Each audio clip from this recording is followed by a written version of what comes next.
තෙරුවන් සරණයි සදැහැති සුපින්වත් ඔබ සැමට. සදහැවත්නි සද්ධර්මය ශ්‍රවණය කිරීම සඳහා සිත යහපත් කර ගනිමින් තැන්පත් වී සිටින සුපින්වත් ඔබට බෞද්ධ රූපවාහිනී නාලිකාවේ මේ සූදානම තවත් උතුම් වූ දායකත්ව සද්ධර්ම දේශනයක් ඔබ වෙනුවෙන් තිලින කරන්නට. ඒ උදෙසා අද දවසේදී දේශනාව පවත්වන්නට මේ පින්වත් මැදිරි පරිසරයට වැඩම කරන්නට යෙදුණු බලංගොඩ ධම්මහදේ ආරණ්‍ය සේනාසනයේ ගරු සේනාසනාධිපති පූජ්‍යපාද පළුගස්වැව සද්ධාතිස්ස අපේ පින්වත් ගෞරවනීය ස්වාමින් වහන්සේ අප හැමදෙනාම එක්ව සාදුනාද පවත්වමින් ධම්සභා මණ්ඩපයට පිළිගනිමු. සාදු සාදු සාදු. සදහැවත්නේ මේ උතුම් වූ සද්ධර්ම දේශනාව සඳහා අද දවසේ දායකත්වයේ ගනිමින් කටයුතු කරනවා 154 වන පොලිස් දින සැමරුම නිමිත්තෙන් මාතර මූලස්ථාන පොලිස් ඒකකයේ නිලධාරීන් පිරිස ඇතුළු පින්වත් පිරිස විසින්. ඉතින් එයත් ඔබට සිහිපත් කරමින් මෙතෙන් සිට දේශනාව පවත්වන්නට ගෞරවනීය පින්වත් දේශකයන්න් වහන්සේට නමස්කාර පූර්වකව ආරාධනා කරනවා. අවසරයි අපේ හාමුදුරුවනේ. සාදු සාදු සාදු. समन्ता चक्रवालेषु अत्रा गच्छन्तु देवता सद्धम्मं मुनिराजस् सुनन्तु सघ्घ मुखधं धम्मස්සවන කාලෝ අයම් බදන්තා ධම්මස්සවන කාලෝ අයම් බදන්තා ධම්මස්සවන කාලෝ අයම් බදන්තා නමෝ තස් භගවතු අරහතු සම්මා සම්බුද්දස්ස නමෝ තස් භගවතු අරහතු සම්මා සම්බුද්දස්ස නමෝ තස් භගවතු අරහතු සම්මා සම්බුද්දස්ස ධම්මෝ හවේ රක්ඛති ධම්මචාරින් ධම්මෝ සුචින්නෝ සුඛමාවහති ඒසානි සංසෝ ධම්මේ සුචින්නේ නදුක්ගතින් ගච්ඡති ධම්මචාරී.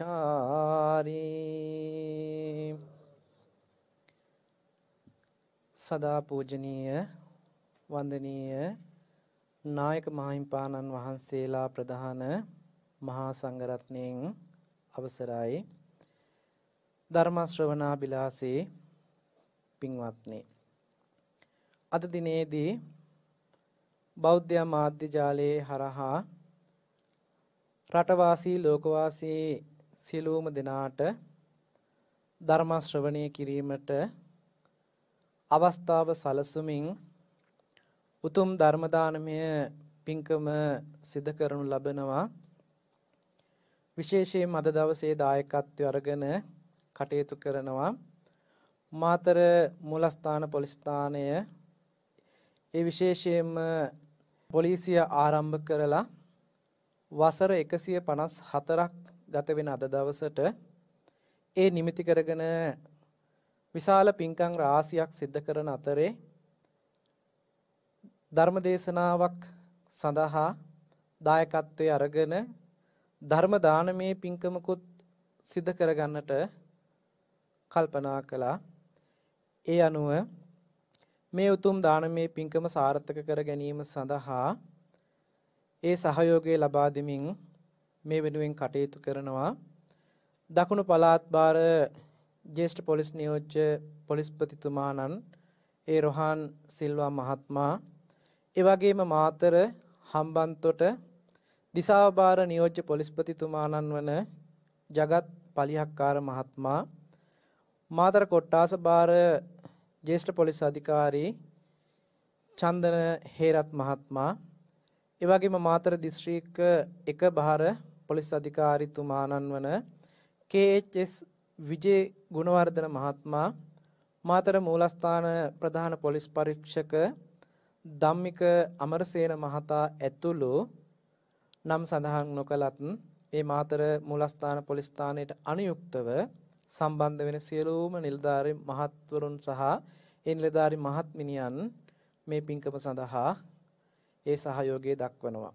ඉතින් මේ පින්වත් හැමදෙනාගේම විශේෂ අරමුණ වෙන්නේ පොලිස් සේවයේ යෙදিলা ඒ මිය පරලොව යන්නට යෙදුන සියලුම පොලිස් රණවිරුවන් සිහිපත් කරලා පුණ්‍යානුමෝදනා කරන්නට බලාපොරොත්තු වෙනවා.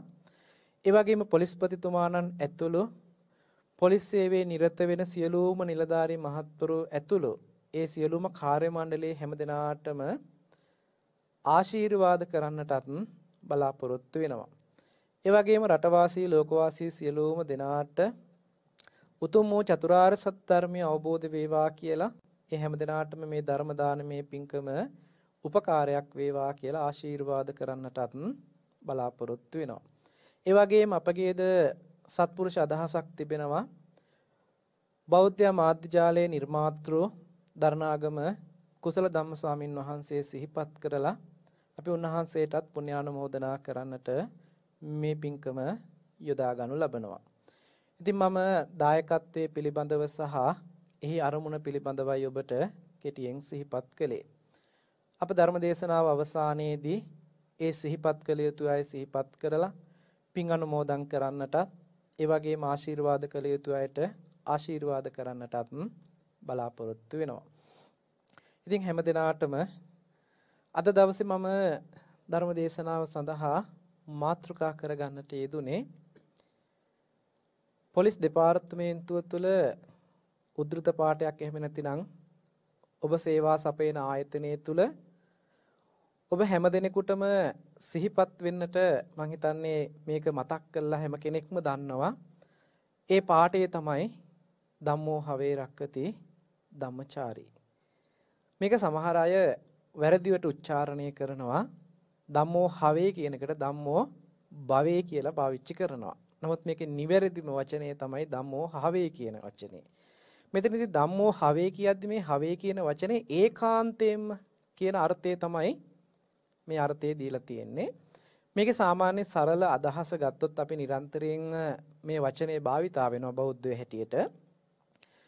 යම් කෙනෙක් ධර්මය ආරක්ෂා කරනවා නම් ධර්මයේ විසින් ඒකාන්තයෙන් ඔහුව ආරක්ෂා කරනවා කියන අදහසයි මේ තුළ අන්තර්ගත වෙලා තිබෙන්නේ. ඉතින් මම මේ තුමන්ගේ මේ හැමදෙනාගේම අවධානය යොමු කරන්නට බලාපොරොත්තු වෙනවා. මේ ගාථා පාඨ එහෙම නැතිනම් මේ ගාථාව අන්තර්ගත වෙන තැන පිළිබඳව අපේ ත්‍රිපිටක ධර්මයේ ගත්තාම සූත්‍ර පිටකයේ විනය පිටකයේ අභිධර්ම පිටකයේ කියලා තුන් පිටකයක් අපිට තිබෙනවා ත්‍රිපිටකය. මේ ත්‍රිපිටකයට අයිති ජාතක පාළියේ එහෙම නැතිනම් අපිට හුරු විදිහට ගත්තොත් 550 ජාතක කතා පොතේ අයෝගර ජාතක කතාවට තමයි මේ ගාතාවත් ඇතුළත් කරලා මාතෘකා වෙලා තියෙන්නේ. මම ඒ නිසා ඔබට මේ ජාතක කතාව බොහොම කෙටියෙන් මතක් කරන්නම්. මොකද ටිකක් දිග කාරණා ටිකක් තිබුණට මේකේ අපිට කතා සාරය විතරක් ගන්න ඕන නිසා මම මේ කතාව ඔබට පොඩ්ඩක් මතක් කරන්නම්. අයෝගර ජාතක කතාවේ සංක්ෂිප්ත විදිහට මම මේ අදහස මතක් කරන්නේ. බරණැස් රජුරු රාජ්‍ය කරන කාලේ මේ රජතුමාගේ අගමැහිසියට දරුවෙක් ලැබෙන්නේ හිටියා. මේ දරුවා උපදිනකොටම විසමුණි රජතුමාගෙන් අවසරය අරගෙන තිබුණ යක්ෂණියක් මේ දරුවා උපදිනකොටම මරාගෙන කනවා. මේ ගැන ටිකක් කල්පනා කරලා ඊළඟ අවස්ථාවේ ටිකක් සූදානමින් ඉන්නවා දෙවෙනි දරුවා ලැබෙන අවස්ථාවේදී. නමුත් දෙවෙනි අවස්ථාවෙත් මේ යක්ෂණිය කොහොම හරි මේ දරුවා මරාගෙන කනවා. තුන්වෙනි අවස්ථාවේ මේ මෞකුසයේ පිළිසඳ ගන්න අපේ බෝධිසත්වයන් වහන්සේ. බෝධිසම්භාර පුරන කාලේ. මේ බෝධිසත්වයන් වහන්සේ මෞකුස පිළිසඳ ගන්නකොටම වෛද්‍යවරු දැනගත්තා මේ අම්මා කුස දරුවෙක් දැන් දරනවා. ඒ නිසා රජතුමා අමාත්‍ය මණ්ඩලයත් රැස් කරලා සාකච්ඡා කරනවා දැන් දෙපාරක් මේ යක්ෂණියගේ මේ ගොදුරක් බවට මේ දරුවපත් වුණා. ඒ නිසා මේ උපදින්න ඉන්න දරුවා ආරක්ෂා කරගන්න නම් මොකද කරන්න ඕනේ කියලා. එක එක අය නොයෙකුත් උපක්‍රම කිව්වා. නමුත් අන්තිමේට කතා බහ කරලා තීරණයකට එනවා යකඩෙන් හදපු කූඩුවක් ඇතුලේ. එහෙම නැත්නම් යකඩෙන් හදපු කාමරයක් ඇතුලේ මේ අම්මා දරුවා ලැබෙන්න මේ අම්මා මේ කාමරය ඇතුලේ රඳවවුවොත් මේ යකඩෙන් වට කරලා තියෙන නිසා යක්ෂණිය බය වෙයි. මොකද යක්ෂණිය කොටු කරගන්නයි මේ කූඩුව හදලා තියෙන්නේ.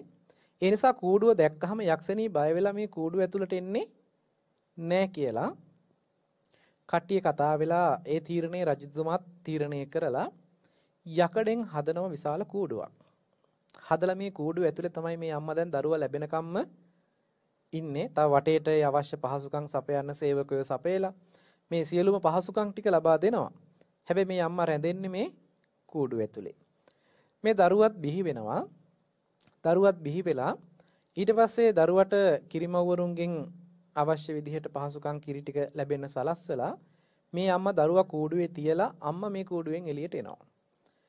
මේ දරුවාව ආරක්ෂා කරන්න ඕනේ අවුරුදු 16ක් යනකම්. 16 වයසක් වෙනකම්ම මේ දරුවා මේ කූඩුව ඇතුලේ තමයි හදන්නේ වඩන්නේ. මොකද අර යක්ෂණියට මේ දරුවා ආහාරයට ගන්න බැරි වෙන තරමට මේ දරුවා වැඩෙනකන් පරිපූර්ණ දරුවෙක් බවට පත් වෙනකන් මේ දරුවට සියලුම පහසුකම් ටික දීලා මේ කූඩුව ඇතුලේ ඇතිදැඩි කරනවා. ඊට පස්සේ අවුරුදු 16 සම්පූර්ණ වුණාට පස්සේ රජතුමා මේ දරුවා කූඩුවෙන් එළියට අරගෙන දැන් මේ දරුවා සඳහා දැන් රජතුමත් වයසයි. ඒ නිසා රාජ්‍ය භාර දෙන්න කතා කරනවා. එතකොට මේ දරුවා මතක් කරනවා මට මේ රාජ්‍යයෙන් ඇති ප්‍රයෝජනයක් නැහැ. මේ රාජ්‍ය කරන අදහසක් මගේ හිතේ නැහැ. මොකද ඒකට හේතුව විදිහට පෙන්නනවා ඒ කියන්නේ මාස 9ක 10ක කාලයක් මව් කුස තුල මා පුදුමාකාර විදිහේ දුක් වේදනාවක් වින්දා. ලෝකුඹු නරේ වගේ හිර වෙලා හිටිය මම මාස 10ක් මව් කුස තුල. ඒ නිසා මට ඒ දුක පීඩාව පිළිබඳව සිහි කරලා මට ගන්න දකින්න පුළුවන් නුවණක් තියෙනවා. ඊළඟට මම අවුරුදු 16ක් පුරාවට මේ යකඩ කූඩුව ඇතුලේ මේ කූඩුව ඇතුලේ ඔසුපත් නිරේ දුක් විඳිනවා වගේ මහ විශාල දුකකටපත් වෙලා හිටියේ කියලා කියනවා. එතකොට මේ රජතුමා අහන ඔබට සියලු පහසුකම් ටික ලබා දුන්නානි කියලා. නමුත් එතකොට මේ ගාතාවන් ගණනාවකින් මේ කුමාරයා මතක් කරනවා මේ රජතුමාට ඔබ මොනතරම් ආරක්ෂා යෙදුවත් ගාථා 22ක් තියෙනවා. නමුත් මම ඒකේ අර්ථය නිකන් සැකවින් මතක් කරන්නම්. ඒ අර්ථය පැහැදිලි කරන්නේ ඔබ මේ විදිහට ආරක්ෂාව යොදලා කොච්චර ආරක්ෂාව යොදලා තිබුණත් ඔබට බැරි වුණා මාරයාගේ ගොදුරක් බවට පත් වෙන එකෙන් ආරක්ෂා කරන්න. මම මේ කූඩුව ඇතුළෙත් අවුරුදු 16ක් ආරක්ෂා කළත් හැබැයි මාරයාගේ ගොදුරක් වෙන දවසම වළක්වා ගන්න බැහැ කියලා පෙන්වනවා. ඒ කියන්නේ මේ කෙටියෙන්ම කිව්වොත් මේ මොනතරම් ආරක්ෂාවක් යොදවුවත් මරණයටපත් වෙනවා කියන එකෙන් වළක්වා ගන්න පුළුවන්කම ඔය බාහිර ආරක්ෂක එකම ක්‍රමවේදයකින්වත් පුළුවන්කම නැහැ කියලා තමයි මේ මතක් කරන්නේ. එහෙමනම් මේ මරණය උරුම කරගෙන උපදින හැම කෙනෙකුටම උපකාරයේ පිණිස ආරක්ෂාව පිණිස පවතින එකම කාරණාව තමයි ධර්මයේ පිහිට. ඒ නිසා තමයි ධර්මයේ තුල හැසිරෙනවා නම් යම් කෙනෙක් ඒ කෙනා ධර්මයේ විසින්ම රැකවරණයක් සලසනවා. ආරක්ෂාවක් සලසනවා. ඒ ධර්මයේ මනාව පුරුදු පුහුණු කරනවා නම් යම් කෙනෙක් ඒ ධර්මයේ විසින්මයි සැපයගෙන දෙන්නේ. ඒක ධර්මයේ තුල අන්තර්ගත වෙච්ච ආනිසංශයක් කියලා පෙන්නනවා. ඒ වගේම තමයි මේ ධර්මයේ තුල හැසිරෙන කෙනා කවමදාකවත් දුගතියකට නම්පත් වෙන්නේ නැහැ කියලා පෙන්නනවා. මම අර මාතෘකා කරගත්ත ගාථාවේ සම්පින්දන අදහස අර්ථය තමයි මම මතක් කළේ. ඉතින් මේක අපේ ජීවිතයට කොහොමද සම්බන්ධ වෙන්නේ කියලා අපි බලමු. මොකද මේක විශේෂයෙන්ම අද දවසේ දායකත්වයේ දරන්නේ පොලිස් දෙපාර්තමේන්තුව නිසා මේක ඍජුවම ඔබ ආයතනයේට සම්බන්ධකමක් තිබෙනවා.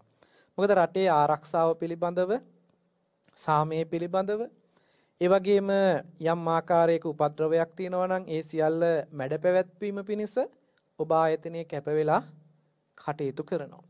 ඒක නිලයන් පිළිබඳව නෙමෙයි හැම කෙනාට මේක වගකීමක් විදිහට පැවරලා තිබෙනවා. ඉතින් ඒ නිසා මේ ආරක්ෂාව සලසනකොට සපයනකොට ඒ කටයුතු සිද්ධ කරනකොට ඔබ තුල අන්තර්ගත වෙන්න ඕනේ පළමුවෙන්ම යම් ශික්ෂණයක්. ඒ නිසා දෙපාර්තමේන්තුව තුල විශාල හික්මීමක් ඇතිවීම පිණිස පළමුවෙන්ම තමා තුළ හික්මීමක් ඇති කර ගැනීම පිණිස විශාල විනය පද්ධතියක් ක්‍රියාත්මක වෙනවා. බෞද්ධයන් හැටියට ගත්තහම ශාසනික වශයෙන් ස්වාමින්වහන්සේලාගේ පැත්තෙන් ගත්තහම ත්‍රිපිටකයෙන් 4න් එකක ප්‍රමාණයක්. අපි ධර්මස්කන්ධ විදිහට ගත්තහම ධර්මස්කන්ධ බෙදනවා 84000ක් ධර්මස්කන්ධ හැටියට. මේ 84000ක් ධර්මස්කන්ධ වලින් ධර්මස්කන්ධ 21000ක්. ඒ කියන්නේ 4න් එකක ප්‍රමාණයක් අන්තර්ගත වෙන්නේ විනය පිටකයේ තුල. ඒ කියන්නේ ස්වාමින්වහන්සේලාගේ විනය ධර්මයෙන් 4න් එකක් සංග්‍රහ වෙලා තියෙනවා විනය හැටියටම. සූත්‍රවලත් තවදුරටත් අභිධර්මයේ තුලත් තවදුරටත් මේ හික්මීම පිළිබඳව කතා කළාට ඍජුවම විනය පිළිබඳව කතා කරනවා ධර්මයෙන් 4න් එකක කොටසක්. එතකොට ඒ වගේ හික්මීමක් ඒ වගේ විනයක් අන්තර්ගත වෙච්ච දර්ශනයක් තමයි බුදුදහම කියලා කියන්නේ.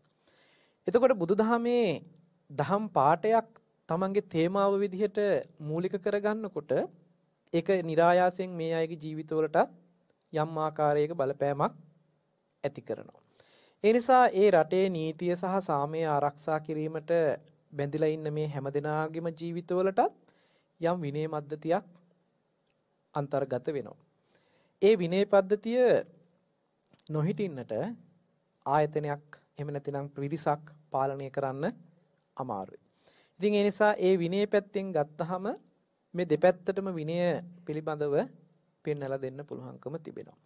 ඒක මම කෙටි කරලා ගත්තොත් අද දවසේ ගත්තොත් ඔබතුමාලාට තිබෙන රාජකාරී අතරින් වැඩියෙන්ම රාජකාරී කටයුතු වල නිරත වෙන්නේ පන්සිල් රකින්න අයට වඩා පන්සිල් කඩන අයනේ.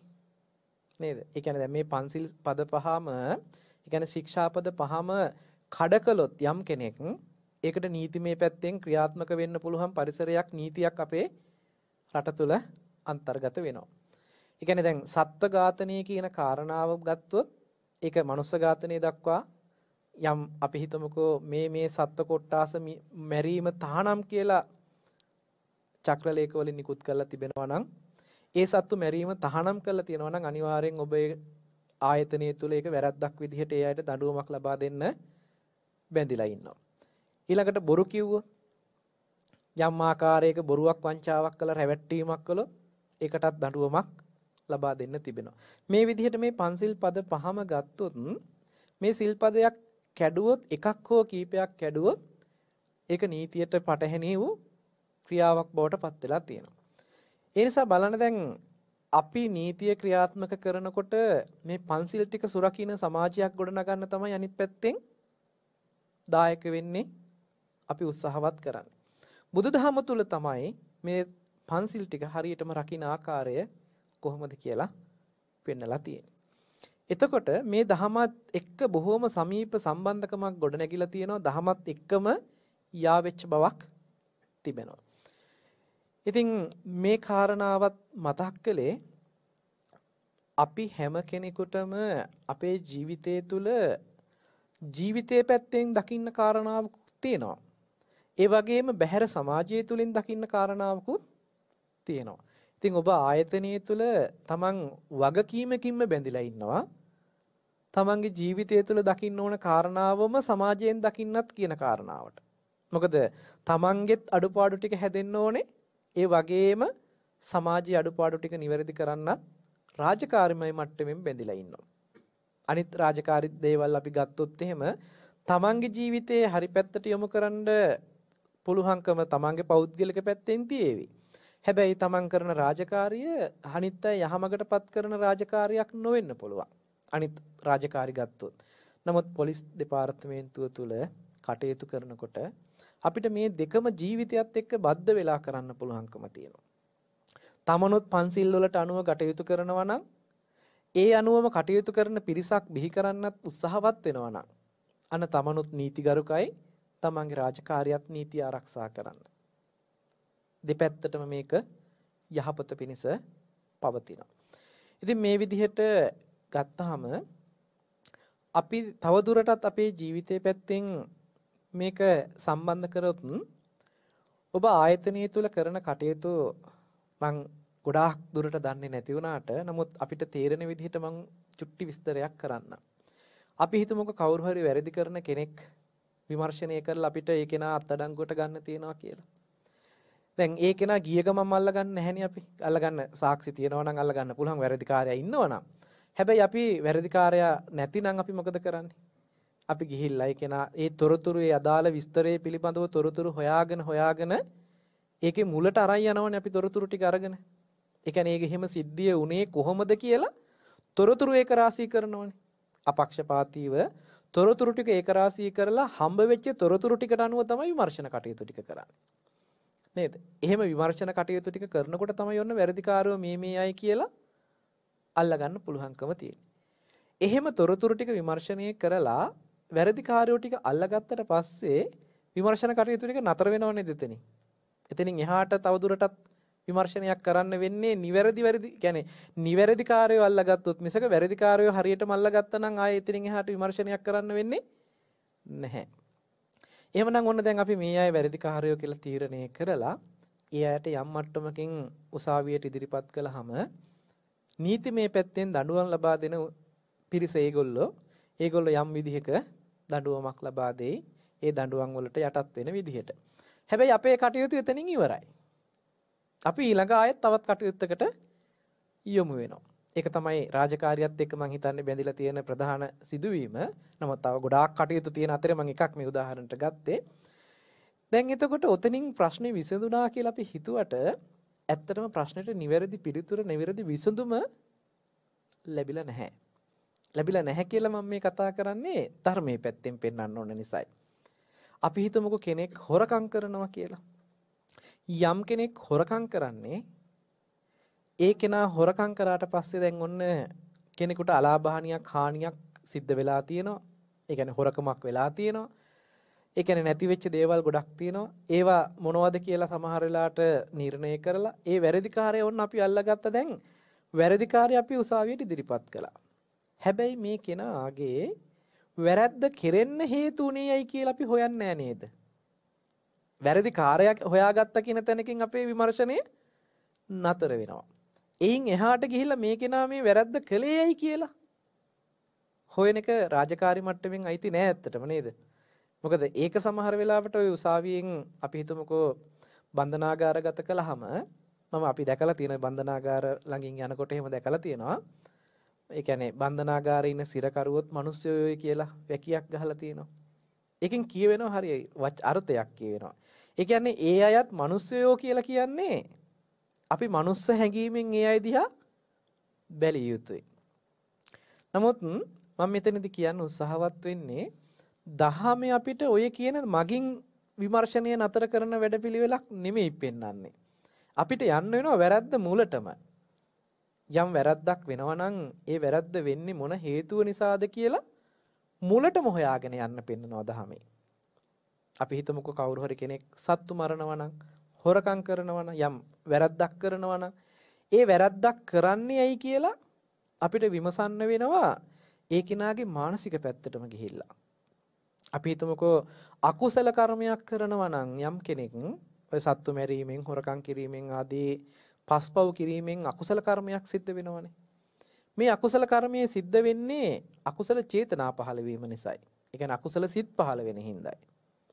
අකුසල සිත් පහළ වෙන්නේ කොහොමද කියලා විමසන එක ධර්මයේ ගැඹුරට පෙන්නලා තියෙනවා. මම මෙතන පොඩි එක උදාහරණයක් අරගෙන කාල වේලාවෙත් එක්ක ගැටලුවක් නිසා මම ඒක උදාහරණයක් අරගෙන මේක විමසන්නේ කොහොමද කියලා ඔබට මතක් කරලා දෙන්නම්. අපි ගමුකෝ මේ ඉන්න හැම කෙනෙකුටම කේන්ති එනවද? තරහ එනවද? මං හිතනවා තරහ එන එක මේ අයට සාධාරණව ඇති. මොකද පොලිසියට එන්නේ නිවැරදි අයට වඩා ගොඩාක් වැරදි කරන අයනේ. ඒ නිසා ඒ අයමනේ වැඩිපුර මුණ ගැහෙන්නේ. ඒ නිසා ඒ අයත් එක්ක කටයුතු කරන්න ගනුදෙනු කරන්න ගියාම බොහොම සාමකාමීව බොහොම සතුටු සාමීච්චයෙන් නම් කටයුතු කරන්න බැරි වෙයිනේ. නේද? ඒ අය කරන කියන දේවලුත් එක්ක Tamanට නිරන්තරයෙන්ම තරහව කියන එක හිතේ වැඩිපුර උපදින්න පුළුවන් අවස්ථාවක් රාජකාරී මට්ටමෙම ඇති. නේද? සාමාන්‍ය මම හිතන එහෙම ඇති කියලා. ඉතින් ඒ නිසා මම ඒ ගැන පුංචි උදාහරණයක්, ඒ කියන්නේ ඒක වෙන්නේ කොහොමද කියලා මතක් කරන්නම්. අපිට තරහක් උපදින්න පුළුවන් ආකාරය පෙන්වනවා දහමේ. අභිධර්මයේ පැත්තට ටිකක් මේක නැඹුරු කරපුවාම අකුසල සිත් 12ක් පෙන්වනවා. ලෝභ සිත් 8කුත්, ද්වේෂ සිත් 2කුත්, මෝහ සිත් 2කුත් විදිහට. එතකොට මෙතන ද්වේෂ සිත් 2 තමයි තරහ උපදින්න හේතු වෙන සිත් 2. ඒ කියන්නේ තරහව කියලා පෙන්වන සිත් 2. මේ සිත් දෙකෙත් තමන්ගේ මෙහෙයවීමකින් හෝ අන් අයගේ මෙහෙයවීමක් නිසා හෝ කියලා දෙකකට බෙදන්නේ. ඒක පාලියෙන් කිව්වොත් දෝමනස්ස සහගත පටිඝ සම්පයුක්ත අසංකාරික සිත සහ සසංකාරික සිත කියලා තමයි සිත් දෙකක් බෙදෙන්නේ.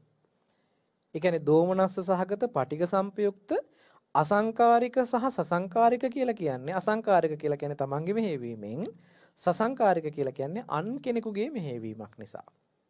ඒකෙන් වැඩිපුරම ඉන්නේ ඔබතුමන්ලට අසංකාරිකයකට වඩා සසංකාරික වැඩි වෙයි. මොකද අනිත් අය නිසානේ වැඩියෙන් Tamanට තරහක් කේන්තියක් ඇති වෙන්නේ.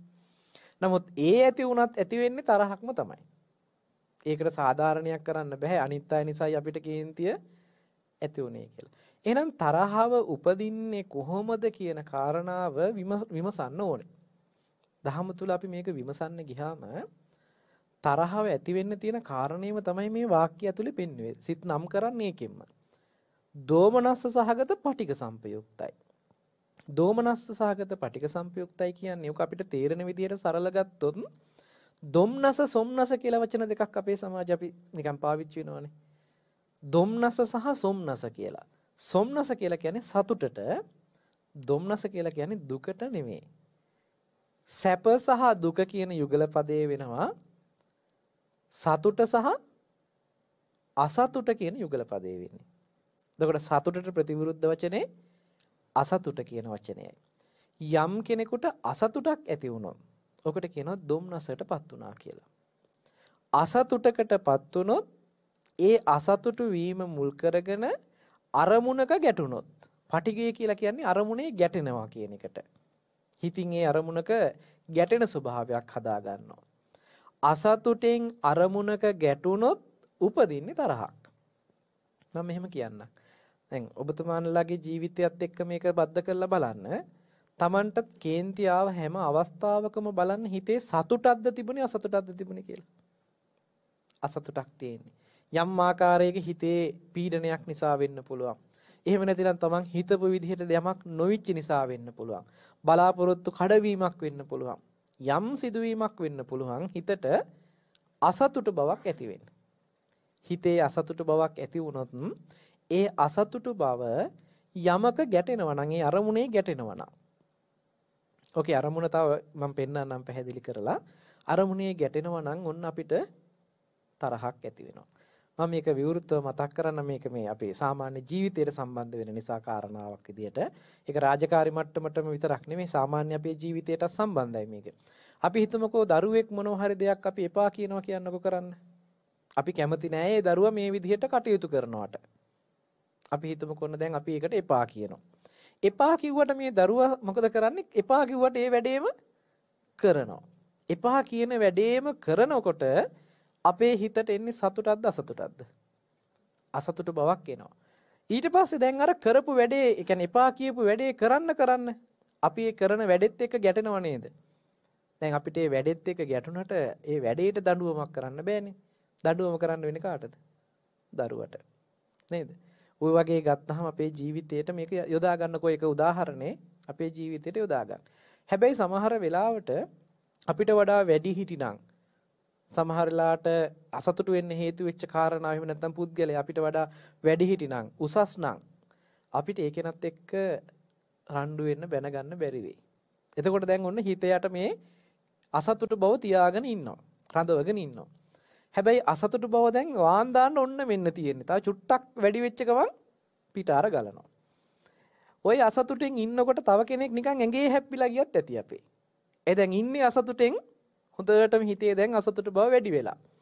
අපේ ඇඟේ නිකන් යන්තම් හරි හැප්පිලා ගියොත් එහෙම හරියට අර ටික වාන් දානවා දැන් කේන්තිය අර ආසන්නේ හැප්පිච්ච කෙනත් එක්ක. අසතුට ඇති වුණේත් එක්ක නෙමෙයි. හැබැයි අර ඇඟේ හැප්පිලා ගිය කෙනා දන්නේවත් නැහැ. මොකටද මේ බයින්නේ කෑ ගහන්නේ මොකටද කියන්නවත් දන්නේ නැහැ. නේද? සමහරලාට එයා දන්නේවත් නැහැ මොකද්ද කාරණේ කියලා. හැබැයි උනාට අපි බැනලා සමහරලාට රණ්ඩුත් වෙනවා සමහර වෙලාවට. හේතුව තමයි අපේ හිතේ අසතුට වැඩි වෙලා තියෙනවා. අසතුටට හේතු වෙච්ච අරමුණේ ගැටෙන්න බෑ. ඒ නිසා වෙන අරමුණක් ආපු සැනින් ගැටෙන්න පුළුවන් අරමුණක් ආපු සැනින් අපි ඒ අරමුණත් එක්ක ගැටෙනවා. ඉතින් මේක අපේ ජීවිතය තුළ අධ්‍යයනය කරලා බැලුවොත් හැම කෙනෙකුගේම ජීවිතය තුළ මේක අඳුන ගන්න පුළුවන්කම තියෙයි. ඔන්න ඔතෙන්ට විසඳුමක් ලබා නොදෙන තාක්කල් තරහෙන් කේන්තිය අර ඒ කියන්නේ කේන්තියෙන් එහෙම නැත්නම් වෛරයෙන් කරන අපරාධ ටික තියනව නේද? ওই අපරාධ ටික නතර කරන්න බෑ. මොන තරම් උසාවිය වලින් දඩුවම් කළත් ওই අපරාධ අඩු වෙන බවක් නැහැ. එන්නෙන් අපරාධ වැඩි බවක්ද තේරෙන්නේ ඔබතුමාලාගේ අත්දැකීමේ හැටියට අඩු බවක්ද තේරෙන්නේ?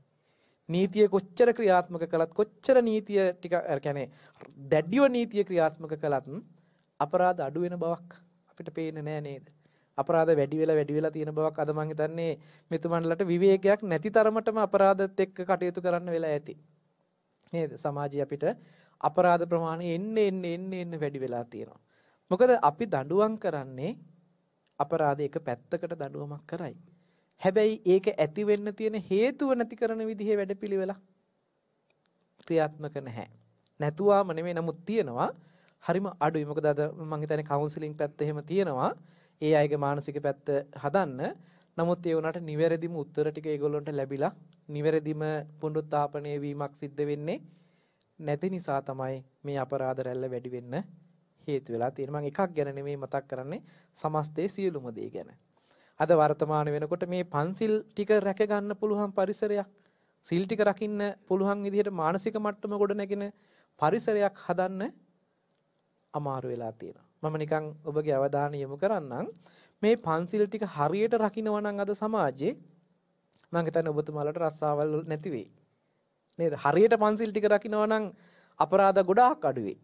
මොකද ප්‍රධානම අපරාධ ටික තියෙන්නේ මේ පන්සිල් කඩ කිරීම මුල් කරගෙන.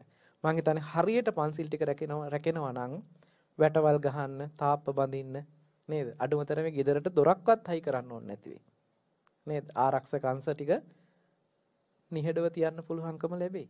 නමුත් අද උපරිමයට වැඩි වෙලා කියන කාරණාවක් තියෙයි. ඒ කියන්නේ මේක අතීතේ නොතිබුණා නෙමෙයි. වර්තමානයේ තියෙනවා. අනාගතෙත් මේක නැති වෙයි. මොකද අපිට සමස්ත 100%ක් ලෝකේ හදන්න බෑ. හැබැයි අපිට එකක් කරන්න පුළුවන්. අපිත් නිවැරදි වෙන ගමන් අපි හරහා යම් සේවාවක් සැපේනවා නම් ඒ සැපේන සේවාවට හරියන ඒ පිරිස නිවැරදි කරන්න පුළුවන්කම තියෙනවා නම් අපිට ටික නිවැරදි කරන්න පුළුවන්කම තියෙයි. මොකද මුළු රටම එකපාර හදන්න බෑ අපිට. හැබැයි අපිට පුළුවන් අපේ ගෙදර හදන්න ඉස්සරලා. ගෙදරවල් ටික හැදීගෙන යනකොට ගම හැදෙයි. ගම්මාන ටික හැදෙනකොට ටික පළාත් ටික හැදෙයි. පළාත් ටික හැදෙනකොට බලපුවාම අන්තිමේට මුළු රටම නිවැරදි වෙන තැනකට යන්න පුළුවන්කම තියෙයි. හැබැයි මේක කියන තරම් පහසු නැති වෙයි. හැබැයි අපිට උත්සාහවත් වෙන්න පුළුවන්. මොකද නීතිය සම්බන්ධයෙන් රාජකාරී මට්ටමේ කටයුතු කරන ඔබතුමන්ලත් ධර්මයේ පැත්තෙන් ඒ මගට යොමු කරන කටයුතු ටික කරන ස්වාමින් වහන්සේලා. අපි දෙපිරිස එක රාශී වුණොත් එකම ගමනක් තියෙනවා අපි හැමදිනාටම කටයුතු කරන්න. අපි දෙපැත්තක ඉඳගෙන කටයුතු කළාට අපි දෙගොල්ලම කරලා තියෙන්න ඕනේ එකම ඉලක්කයක් සපුරන්න. ඒක අපි පැත්තෙන් ශාසනය තුල ශාසන ක්‍රමවේදය තුල අපි කටයුතු කරනවා. ඔබතුමන්ලා ඒක නීතියෙන් බැඳිලා රාජකාරී මට්ටමින් කටයුතු කරනවා. ඔච්චරයි අපි දෙගොල්ල අතර තියෙනවා නම් වෙනසකට තියෙන්නේ. මම හිතනවා මේ කියන කාරණේ පැහැදිලි ඇති කියලා. මොකද ගොඩාක් විස්තර කරන්න අවශ්‍ය නැහැ කියලා හිතනවා. ඉතින් ඒ නිසා අපි හැම දිනෙකටම වගවීමක් එහෙම නැත්නම් වගකීමක් තියෙනවා. කළ යුතු යුතුයකමක් තියෙනවා. තමන් නිවැරදි වෙනවා විතරක් නෙමෙයි සමාජයට නිවැරදි පණිවිඩය අරන් යන්න තමන් ආදර්ශමත් වෙන්නත් ඕනේ. ඒ වගේ මේ ආදර්ශමත්කම තුළ ඉඳගෙන සමාජයට ඒක යොමු කරවන්නත් ඕන වෙනවා. ඒ නිසා අර අපි වැරදි කරපු කෙනෙකුට දඬුවමක් කරපුවාම මොකද වෙන්නේ කියලාත් මම ඔබට මතක් කරන්නම්. දැන් අද අපි වැරද්දක් කරපුවාම කෙනෙකුට පුද්ගලයාටනේ දඬුවම කරන්නේ. දැන් අපි හිතමුකෝ ඔන්න මම නිකන් මේක සාධාරණීකරණය කරන්න නෙමෙයි උදාහරණයක් ගන්න ඕන හින්දායි මම මෙහෙම කියන්නේ. ජීවිතේටවත් හොරකම් කරපු නැති මිනිස්සෙක් ඉන්නවා නම් මේ මිනිස්සයා හොරකම ගැන අත්දැකීමක් නැහැ, දන්නේවත් නැහැ. හැබැයි මේ මිනිස්සයාට දැන් කරන්නම දෙයක් නැති තැන, අන්ත අසරණ තැනටපත් වෙච්ච නිසා අපි හිතමුකෝ කෙහෙල් කනක් හොරෙන් කපනවා කියලා. මේක පොඩි කියලා නෙමෙයි මම මේ කියන්නේ. නමුත් මේ මිනිස්සයාට කරන්නම දෙයක් නැති නිසා මේ මිනිස්සයා මේ වැරද්ද කරනවා. හැබැයි පළපුරුදුකම එහෙම නැත්නම් අත්දැකීම නැති නිසා කරනකොටම අහු වෙනවා. අත්දැකීමක් තියෙනවා නම් හැංගිලා ඉඳී. ඕනතරම් එහෙම හැංගිලා ඉන්නවනේ. නමුත් මේ කෙනාට එහෙම අත්දැකීමකුත් නැහැ. හැබැයි මෙයා හොරකමත් එක්කම මේ කෙනා අහු වෙනවා. අහු වුණාම දැන් මේ කෙනාට නැති බැරිකම හින්දාමයි. අන්ත අසරණකම හින්දා මේ වැඩේ කරන්නේ. හැබැයි මෙයා උසාවියට ඉදිරිපත් වුණාම දඩයක්වත් ගෙවා ගන්න තරම් ආර්ථිකයක් නැති වෙයි. මේ කෙනාට යන්න වෙනවා මම හිතන්නේ අවුරුදු 2ක් විතර අවුමේ අවුරුදු 2කට විතර වගේ ඇතුළට යන්න වෙනවා. හැබැයි ඕක නෙමෙයි ප්‍රශ්නේ තියෙන්නේ. මේ කෙනා ආපහු නිදහස් වෙලා එළියට එනකොට මේ කෙනාට සමාජයෙන් කාඩ් එකක් දානවා. හොරා කියලා නම දානවනේ. දැන් මේ මනුස්සයාට ආයේ කවදාක්වත් නිවැරදි වෙන්න පුළුවන්කම ලැබෙන්නේ නැහැ. මේ මනුස්සයාට හොරා කියලා හැම කෙනාම මේ මනුස්සයා හොරා කියලා තමයි බලන්නේ. අර අසරණකම දිහා දැක්කේ නෑ. මානසික මේ පැත්තෙන් දැක්කේ නැහැ. මේ මනුස්සයා හොරා කියලා මේ මනුස්සයාට මුළු සමාජයක්ම කොන් කරනවා මේ මනුස්සයා. ඒ විතරක් නෙමෙයි අපි දකින්නේ සමාජය කොන් කරනවා විතරයි. හොරකම් කරන පිරිස ඉන්නවනේ. මේගොල්ලෝ ටක් ගාලා මෙයාව තමන් එක්ක එකතු කරගන්නවා. එකතු කරගෙන අර අහුවෙන්නේ නැති විදිහට සූක්ෂම විදිහට කටයුතු කරන්න ඕනේ කොහොමද කියලා හොඳට මඟ පෙන්වීමකුත් කරලා මෙයා හොරෙක් බවටම පත් කරනවා මිසක් මේ කෙනාට නිවැරදි පුද්ගලයෙක් බවට පත් වෙන්න අවස්ථාව දෙන්නේ නැහැ. හැබැයි මේ කෙනා බැරි වෙලාවත් පන්සලකට ගිහිල්ලා පොයේ දවසට සිල් ගන්න වාඩි වෙලා හිටියෝ. අනිත් ඉන්න සිල් ඇත්ත මොනවා කියයිද? අන්න අහවල් හොරා සිල් ගන්න ඇවිල්ලා පන්සලට කියලා. පන්සලේදීත් කතා කරයි හොරෙක් ගන්න සිල් ගන්න ඇවිල්ලා කියලා. මේ මිනිස්සයාට කොතනින්වත් ගොඩේමක් නැහැ. නේද? එතකොට මේ මිනිස්සයාට හිතෙනවා මං දැන් නැති බැරිකමට අන්ත අසරණකම හින්දා මම මේ වැඩේ කළේ. හැබැයි දැන් මට මේක දැන් හොරකම් නොකර හිටියත් දැන් මං හොරා කියන ගණේට ඇවිල්ලානේ. ගමේ වෙන කවුරු හරි කෙහෙල් කනක් කැපුවත් අල්ලගෙන යන්නේ සමහරලාට කට්ටිය කියනවා අන්න අරේ තමයි මිනිස්සයා තමයි සැක කියලා කිව්ව ගමන් අනේ මේ මිනිස්සයාටත් පොලිසියට එන්න වෙනවා. දඬුවම් ලබන්න වෙනවා සමහරලාට. තමන් වැරදි කරලා නැති වෙන්නත් පුළුවන් සමහර වෙලාවට. දන්නේ නැහැ එහෙම. නමුත් එහෙම වෙන්නත් පුළුවන් අවස්ථා තියෙයි. ඉතින් අන්තිමේට බලපුවම මේ මිනිස්සයාට හිතෙනවා මම මෙහෙම මොකුත් නොකර දඬුවම් ලබනවට බැනුම් අහනවට වඩා හොරකම කරලා බැනුම් අහන එක හොඳයි කියලා හිතුනොත් මේ මිනිස්සයා මහා අපරාධකාරයෙක් බවට පත් වෙනවා. ඒක නම් වළක්වන්න පුළුවන් කමක් නැහැ ඊට පස්සේ. නේද? හැබැයි අපිට පුළුවන්කමක් තියෙනවා නම් මම මේක නිකන් ඔබට අත්හදා බලන්න පුළුවන් ද රාජකාරි මට්ටමින් පුළුවන් වෙයිද කියලා මම දන්නේ නැහැ නීතිමය පැත්ත හරියටම. නමුත් අපිට පුළුවන්කමක් තියෙනවා නම් මෙහෙම කෙනෙක් අරගෙන මේ කෙනා උසාවියට ඉදිරිපත් කරන කටයුතු ටික කරන්න වෙනවනේ කොහොමත්ම. හැබැයි මේ කෙනාගේ මනසට අපිට දෙන්න පුළුවන් නම් පුංචි පණිවිඩයක්. මේ දඬුවම් කරන්නේ මෙයාගේ හොඳ ගතිගුණ ගොඩාක් තියෙන්න පුළුවන්. මෙයාගේ වැරදි තියෙනවා වගේම හොඳ ගතිගුණ ගොඩාක් තියෙන්න පුළුවන්. ඒ තියෙන හොඳ ගතිගුණ ටික අගයන් ඉස්සර වෙලා. හොඳ ගතිගුණ ටික අගීමකට ලක් කරලා එහෙම හොඳ ගතිගුණ තියෙන කෙනෙකුගේ මේ වගේ නරක ගතිගුණයක් තිබුණොත් ඒක මහ විශාල හානියක් වෙනවා කියන එක ගැන පෙන්නලා දීලා මේ දඬුවම ලැබෙන්නේ ඔබේ හොඳ ටිකට නෙමෙයි. ඔබ අතින් නැති බැරිකම නිසා අන්ත අසරණකම නිසා හරේ නීතිය කඩ කරපු වැරද්දක් කරපු නිසායි ඔබට මේ දඬුවම ලැබෙන්නේ කියලා ඒ වැරද්දටයි දඬුවම ලැබෙන්නේ කියලා පෙන්නුවොත් පුද්ගලයාට නෙමෙයි දඬුවම් කරන්නේ වැරද්ද නිසායි දඬුවම් කරන්නේ කියන තැන ඒත්තු ගන්නන්න පුළුවන්කමක් තියෙනවා නම් ඒක නා තව කෙනෙක් එක්ක වෛර බැඳ ගන්න නැති වෙයි. මොකද එතකොට එයාට තේරෙනවා Tamanට නැති බැරිකමට උනත් Taman කරපු වැරද්දක් හින්දායි Tamanට මේ දඬුවම ලැබෙන්නේ කියලා. නැත්තම් පුද්ගලයා තමයි දඬුවම් කරන්නේ කියන තැනින් පුද්ගලයා දඬුවමකට ලක් කළොත් ඒ පුද්ගලයාගේ හොඳ ටික ඔක්කොම මැකිලා යනවා අර එක අඩුපාඩුවක් නරක නිසා. මම මේක සාධාරණීකරණය කරන්න නෙමෙයි කියලා කිව්වේ ඒකයි. මොකද ඒ අඩුපාඩුවක්මයි. වැරද්දක්මයි. ඒකට නිවැරදි කියන කාරණේ කියන්න නෙමෙයි. හැබැයි මේ කෙනාට නිවැරදි වෙන්න අවස්ථාවක් අපේ සමාජයේ හදලා නැති නිසායි. පැහැදිලි නේද? ඉතින් ඒ නිසා අපි ඒ පිළිබඳව ටිකක් වැඩිපුර කල්පනා කරන්න පුළුවන්කම තියෙනවා නම් ඒ කියන්නේ මම මේක මේ බලපෑමක් නෙමෙයි මම මේ ඉල්ලීමක් කරන්නේ.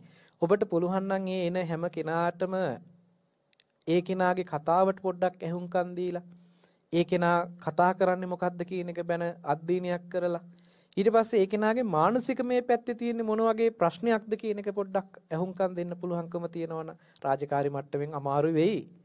වැඩ කටයුතු ගොඩාක් තියෙන නිසා. නමුත් අපිට පුළුවන් නම් මානසිකමය වශයෙන් හිතලා ඒ කෙනත් එක්ක පොඩ්ඩක් කතා බහ කරලා ඒ අඩුපාඩු ටික පොඩ්ඩක් අඳුනගෙන සමහර විට අපි හිතමු ඔය මේ සේවාවන් සපයනවා. ඒ කියන්නේ උපදේශන සේවාවන් සපයන තැන් තියෙනවා. ඒ වගේ තැන් වලට යොමු කරන්න. ඊට පස්සේ මේ කෙනා අපි හිතමුකෝ දඬුවමකටම යටත් වුණා කියලා. ඒ දඬුවමෙන් නිදහස් වුණාට පස්සේ ආපහු නැවත පුළුවන්කමක් තියෙනවා නම් ඒ අය මුණ ගැහෙයි.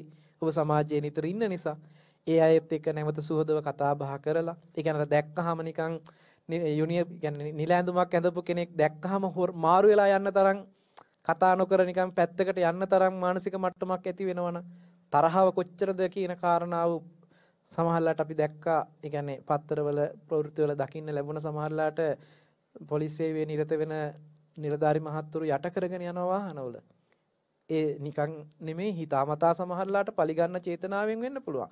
හැබැයි දන්නේවත් නැහැ ඒ එතුමා කරපු වැරද්දකට නොවෙන්න පුළුවන්. නමුත් අර Tamanට හිතේ තරහක් එන ඔය යුනිෆෝම් එක දැක්කාම මොකද ඒ කියන්නේ Tamanට මෙච්චර දඬුවම් කළේ මම මෙහෙම පුංචි දෙයක් කළේ.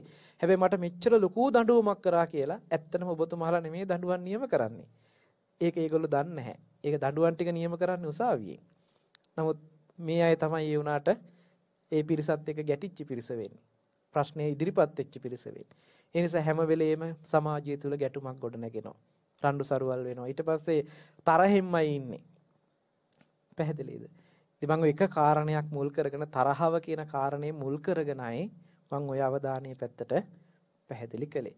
ඉතින් මම මේ ටික මතක් කරලා අද දවසේ දේශනාව මෙතකින් સમાપ્ત කරන්නට සූදානම් වෙන්නේ. අපි හරියට ධර්මානුකූලව ධර්මයේ තුල කටයුතු කළොත් සීලයෙන් යුක්ත වෙලා විනයානුකූලව අපි කටයුතු කළොත් ඒක ධර්මයේ පැත්තනොත් ඔබට ලොකු රැකවරණයක් හම්බ වෙනවා. ඒක ධර්මයේ ආනිසංශයක්. ධර්මයේ තුලින් ආරක්ෂා කරනවා. ඒ විතරක් නෙමෙයි ඔබ නීතිය හරියට ආරක්ෂා කරපු කෙනෙක් විදිහට ඔබට නීතිය පැත්තෙන් විශාල ආරක්ෂාවක් රැකවරණයක් හම්බ වෙනවා. ඒ නිසා ධර්මයේ තුල ජීවත් වෙන කෙනා ධර්මය ආරක්ෂා කරන කෙනා ධර්මයේ විසින්ම රකින්නවා කියන තේමා පාඩේ තමන්ගේ ජීවිතය කරගන්න උත්සාහවත් වෙන්න කියලා සිහිපත් කරමින් අද දේශනාව මෙතකින් સમાપ્ત කරනවා. ඉතින් අද දවසේ අපි මේ විදිහට සිද්ධ කරගන්න යෙදුන අති උදාාර පුණ්‍ය ශක්තිය කුසල ශක්තිය පළමුවෙන් සියලුම දෙවියන්ට මේ පින් අනුමෝදන් කරමු. අනුමෝදන් වේවා කියලා කවුරුත් සාදු කියලා පින් අනුමෝදන් කරන්න. ඒ වගේම අපවත් වී වදාළ බෞද්ධ මාධ්‍යාලයේ නිර්මාතෘ දරණාගම කුසල දමනායක හාමුදුරන් වහන්සේ මේ වෙලාවේ සත්පුරුෂ අදහසින්ම සිහිපත් කරනවා. උන්වහන්සේ ඇතුළු අපවත් වී වදාළ සියලුම සංඝ පීත්‍රුන් වහන්සේලාටත් මේ වෙලාව පුණ්‍යානුමෝදනා කරන්න අවස්ථාව කරගන්නවා. ඒ වගේම 1866 පොලිස් දෙපාර්තමේන්තුව ආරම්භ කරපු අවස්ථාවේ ඉඳලා නොයෙකුත් රාජකාරි මට්ටමේ රටේ ආරක්ෂාව වෙනුවෙන් වෙන්න පුළුවන් නීතිය සාමයේ සුරකින්න වෙන්න පුළුවන් යම් විදිහකින් ඒ කටයුතු වල නිරත වෙන අවස්ථාවල වෙන්න පුළුවන්. එහෙම නැතිනම් විශ්‍රාම ගිහිල්ලා සේවයන් සපයලා විශ්‍රාම ගිහිල්ලා මිය පරලොව ගිය වෙන්න පුළුවන්. ඒ සියලුම පොලිස් රණවිරුවරු සිහිපත් කරලා අපි මේ වෙලාවේ පුණ්‍ය අනුමෝදනා කරන්නට ඕන කරනවා. ඒ වගේම ඒ වෙනුවෙන් කැප වෙලා කටයුතු කළ ඒ පවුල් වල අයත් මිය පරලොව ගියපු අය ඉන්නවා. ඒ හැම දෙනාමත් මේ වෙලාවේ අපි සිහිපත් කරනවා. ඒ විතරක් නෙමේ මේ වෙනකොට රටේ සහ ලෝකේ පුරාවට ව්‍යාප්ත වෙලා තියෙන මහා වසංගත ව්‍යසනයක් විදිහට පවතින මේ කොරෝනා ව්‍යසනයෙන් මිය පරලොවගේ විශාල පිරිසක් ඉන්නවා මේ මෑතක. අපි නම් වශයෙන් සඳහන් නොකලත් විශාල පිරිසක් අපේ රටේ බොහොම අඩු ගාණක් මිය පරලොව ගියාට ලෝකේ විශාල ප්‍රමාණයක් මිය යනවා. අපි මේ හැම දෙනාම සිහිපත් කරලා පොදුවේ ඔබ අප හැම දෙනෙක්ම නමින් මිය පරලොව ගිය පරම්පරාගත සංසාරගත මිය ගියා වූ සියලුම ඥාතීන්ටත් අපි මේ පින් අනුමෝදන් කරමු. අනුමෝදන් වේවා. දුකක නම් එයින් අත මිදලා සැපවත් වේවා. සැපක නම් ඒ සැප තව තව වඩා වර්ධනය කරගනිත්වා කියන අදහසින් අපි කවුරුත් ගාතාවන් කියලා පින් අනුමෝදන් කරමු. ඉදම්මේ ඥාතේනං හෝතු සුඛිතා හුන්තු ඥාතයෝ. ඉදම්මේ ඥාතේනං හෝතු සුඛිතා හුන්තු ඥාතයෝ. ඉදම්මේ ඥාතේනං හෝතු සුඛිතා හුන්තු ඥාතයෝ. තුනුරුවන්ගේ අනන්ත ගුණ බලයෙන් දෙවියන්ගේ දේව රැකවරණයෙන් සිද්ධ කරගන්නට යෙදුන අති උදාර පුණ්‍ය ශක්තියේ කුසල ශක්තියේ බලයෙන් ගෞරවණීය අපේ ගුරුදේව ධර්මාචාර්යයන් වහන්සේ ඇතුළු කොට සදා පූජනීය මහා සංඝරත්නය මේ වෙලාවේදී සිහිපත් කරනවා. ඒ වගේම බෞද්ධ මාධ්‍ය ජාලයේ මේ වෙනකොට ඒ කටයුතු කරන බොරලන්ද ස්වාමින් වහන්සේ ඇතුළු මහා සංඝරත්නයත් මේ වෙලාවේදී සිහිපත් කරනවා. ඒ වගේම අද මාතර මූලස්ථාන පොලිස් ස්ථානයේ විශේෂයෙන්ම සංවිධානය කරන්නට යෙදුන මේ ධර්ම දේශනාවේ ඒ දායක වෙන්නට යෙදුන සම්බන්ධ වෙන්නට යෙදුන සියලු දෙනා නැවත වතාවක් අපි සිහිපත් කරන අතරේ විශේෂයෙන්ම වර්තමාන පොලිස්පතිතුමාණන් ඇතුළු ඒ නියෝජ්‍ය පොලිස්පතිතුමාන් වරුන් ඇතුළු ඒ පොලිසියේ රජයෙන් පත් කරන එහෙම නැත්නම් දේශපාලන අධිකාරියෙන් පත් කරන සියලුම නිලධාරි මහත්වරු ඇතුළු ඒ වගේම පහළම ඒ කටයුතු කරන සාමාන්‍ය නිලධාරීතුමන් දක්වා සේවයේ නිරත වෙන සියලුම දෙනා අපි මේ වෙලාවේ සිහිපත් කරනවා. රට දැය වෙනුවෙන් විශාල කැපවීමක් කරලා කටයුතු කරන ජීවිත පරිත්‍යාගයෙන් කටයුතු කරන මේ හැම දෙනාම සිහිපත් කරනවා. ඒ කටයුතු සිද්ධ කරන්නට එහෙම නැතිනම් අද මේ පින්කමේ සාර්ථක කර ගැනීම සඳහා සහයෝගය ලබා දෙන දකුණු පළාත් භාර ජ්‍යෙෂ්ඨ නියෝජ්‍ය පොලිස්පති රොහාන් සිල්වා මහත්මයා, ඒ වගේම මාතර හම්බන්තොට දිසාව බහර නියෝජ්‍ය පොලිස්පති ජගත් පලිහක්කාර මැතිතුමා, ඒ වගේම මාතර කොට්ටාශ භාර ජ්‍යෙෂ්ඨ පොලිස් අධිකාරී චන්දන හේරත් මහත්මයා, මාතර දිස්ත්‍රික්කාංක 1 භාර පොලිස් අධිකාරී HKS විජේ ගුණවර්ධන මහත්මයා, මාතර මූලස්ථාන පොලිසියේ ප්‍රධාන පොලිස් පරීක්ෂක ධම්මික අමරසේන මහත්මයා ඇතුළු මාතර මූලස්ථාන පොලිස් ස්ථානයට අනුයුක්තව කටයුතු කරන සියලුම නිලධාරීන් මහත්වරු සහ ඒ නිලධාරීන් මහත්මිනියන් සියලුම දෙනාත් මේ වෙලාවේ සිහිපත් කරමින් ත්‍රිවිධ හමුදාව පොලිසිය ඇතුළු සියලුම දෙනාටත් දේශපාලන අධිකාරී නියෝජනය කරමින් ජනාධිපතිතුමාණන් අගමැතිතුමාණන් ඇතුළු ඒ සියලුම මැති ඇමතිවරු සියලු දෙනාටත් ඒ වගේම පරිපාලන ශ්‍රේෂ්ඨ නියෝජනය කරමින් කටයුතු කරන ඒ සියලුම පරිපාලන නිලධාරී සියලු දෙනාත් රටවාසී ලෝකවාසී හැම දෙනාටම කාය චිත්ත පීඩාවකින් තොර නිදුක් නිරෝගී භාවය දිගාසිරි සම්පන්නිය ලබන්නට කරන සත්අදහස් සත්ක්‍රියාවන් ਸਰව ප්‍රකාරයෙන්ම සාර්ථක කරගෙන ධර්මානුකූල ජීවිතයක උතුම් වූ චතුරාර්ය සත්‍ය ධර්මයේ අවබෝධයේ නිවනින් සැනසෙන්නටත් ඔබ හැම දිනාටම මේ උතුම් පුණ්‍ය ශක්තිය උතුම් පාරමිතා ධර්මයක්ම වේවා කියලා සාදු කියලා ප්‍රාර්ථනා කරන්නට. ආකාසට්ඨා ච භුම්මට්ඨා දේවා නාග මහිද්దికා පුඤ්ඤන්තං අනුමෝදිත්වා චිරං රක්ඛන්තු ලෝක සාසනං. ආකාසට්ඨා ච භුම්මට්ඨා දේවා නාග මහිද්దికා පුඤ්ඤන්තං අනුමෝදිත්වා චිරං රක්ඛන්තු දේශනං. ආකාසට්ඨා ච භුම්මට්ඨා දේවා නාග මහිද්దికා පුඤ්ඤන්තං අනුමෝදිත්වා චිරං රක්ඛන්තු ත්වං සදා. හොඳයි, හැම දිනාටම තෙරුවන් සරණ ප්‍රාර්ථනා කරනවා. සාදු සාදු සාදු. සදහවත්නේ, ඔබ අප සියලු දෙනා කෙරෙහි මෙත් සිතින් ඒ උතුම් වූ සද්ධර්ම දේශනාව පවත්වන්නට යෙදුණු බලංගොඩ ධම්මහදේ ආරණ්‍ය සේනාසනයේ ගරු සේනාසනාධිපති පූජ්‍යපාද පළුගස්වැව සද්ධාතිස්ස ගෞරවනීය පින්වත් ස්වාමින් වහන්සේට නිදුක් නිරෝගී චිරජීවනයේ සැලසේවායි අප හැම දෙනාම එක්ව සාදුනාද පවත්වමින් ප්‍රාර්ථනා කරමු. සාදු සාදු සාදු. ඒ උතුම් වූ ප්‍රාර්ථනාවත් පෙරදැරිව ගෞරවනීය දේශකයන්න් වහන්සේට පරිස්කාර පූජාවන් සිදු කරන්නට සදහැවතුන්ට ආරාධනා කරමින් පුරාහෝරාවකට ආසන්න කාලයක් බෞද්ධ ආරූප වාහිනිය ඔස්සේ ඔබ වෙනුවෙන් sannivedanaya කළ දායකත්ව සද්ධර්ම දේශනාව මෙතකින් නිමාවට පත් කරනවා. ඔබ සැමට සුවාසු දහසක් ධර්මස්කන්ධයේ අනුභවයෙන් යහපත් වූ හෙට දවසක් උදා වේවා. සම්මා සම්බුදු සරණයි.